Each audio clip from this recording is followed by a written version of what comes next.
You may have seen this, but we have been for 6 or 7 years using the framework to make explicit to undergraduate and master's students the development of their research skills in discipline-specific contexts. When I say we, I mean people like Saeed Al-Sarawi, who's here in electronic engineering. We've got Sophie Carey-Nicholas, who's in oral health. We've got Leanne McGann and Lynn Torres, who are from Monash Library, who've been using this framework in various contexts.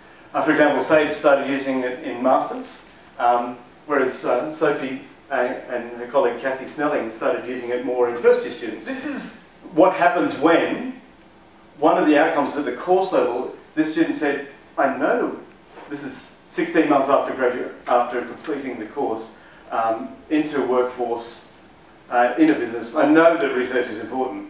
Not only from an educational perspective, but if I'm in a work situation, it's just basically understanding what I want to achieve in my role with my customer and how I actually go about breaking that down into manageable, easy steps. So yes, it's got a practical application in my world.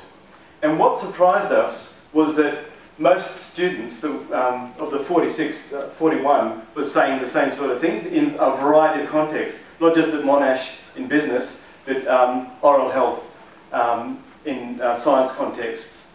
They were saying this sort of thing, that these skills are useful, and we thought, wow, that's really interesting that students wouldn't see these as esoteric ivory tower skills, but as actually practical for their job, or they're actually anticipating that they'll be useful in their job. An interesting finding from the external reviewer of our project, who interviewed a number of 17 academics of the 29 involved in the first one, is that Peggy Nightingale found that almost inadvertently, the academics found themselves thinking differently about the nature of research within the disciplines. The necessity for students at all levels to appreciate how research is conducted and to be initiated into the process themselves, and about how to inject these new perspectives into their teaching strategies. So this whole change of approach, using a conceptual framework to change their teaching, started to change the way they thought about research, about the way they thought that students should learn in their discipline, and started to create this feedback loop back into their teaching again. So